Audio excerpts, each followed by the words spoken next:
Lesson number 18, Daniel in the lion's den.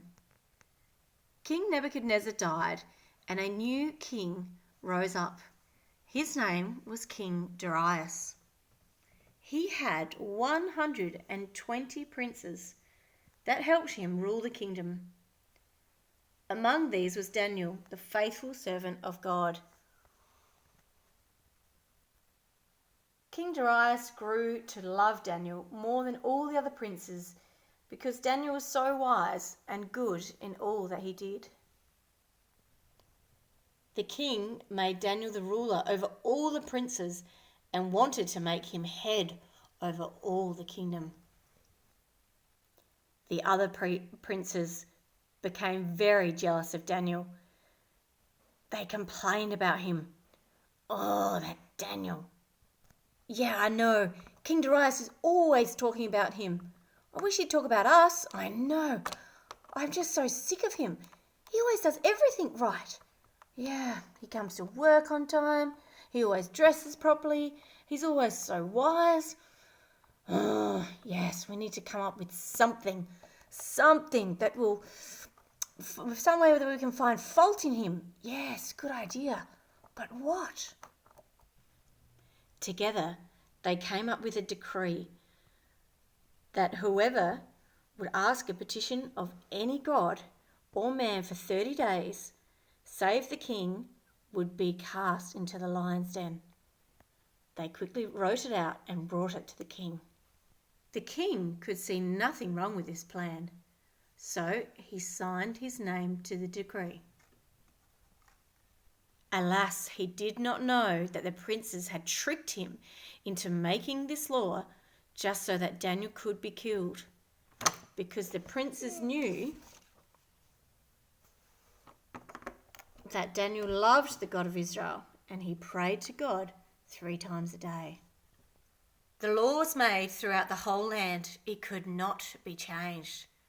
Daniel heard about the new law, but he still continued to pray to God, knowing that God would help him if he obeyed him. So Daniel went into his house. With the windows open towards Jerusalem, he kneeled,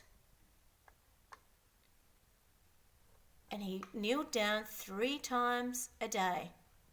What the time, and 3 times a day, he prayed to God, just as he had always done.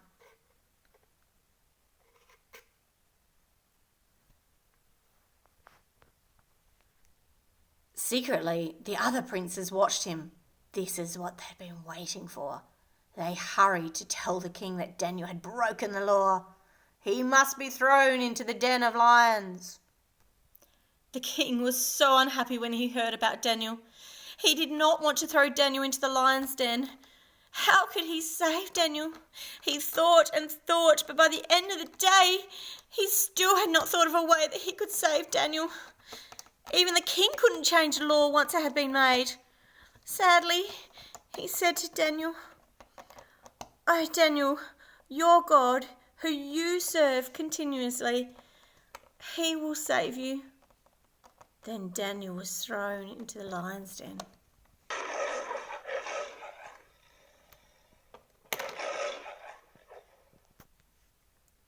A great big stone was rolled as Daniel was thrown into the den of lions. The king went back to the palace. He was so worried and upset. He couldn't eat any food. He didn't enjoy listening to any music. He couldn't even sleep at night. At last, the morning came, and he hurried to the den of lions.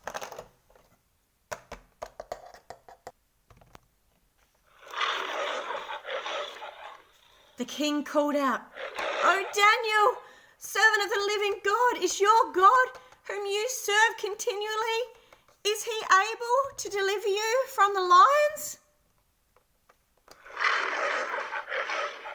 To the king's great joy, the voice of Daniel called back, "O king, live forever. My God has been able to save me. He sent an angel, and he shut the lions' mouths, and they have not hurt me."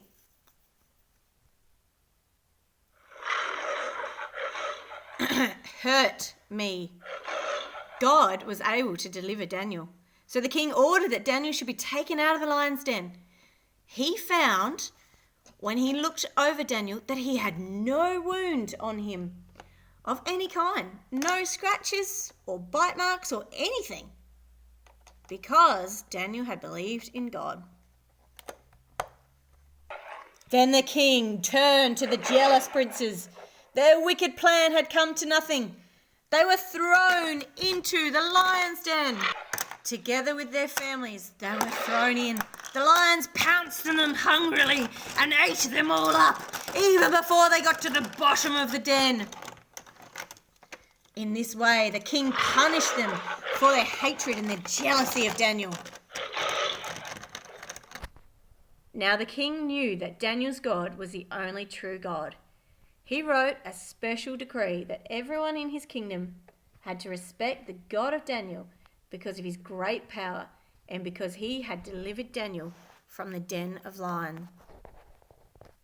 So this lesson, like last week's lesson, with the friends who believed in God, they were saved from the fiery furnace.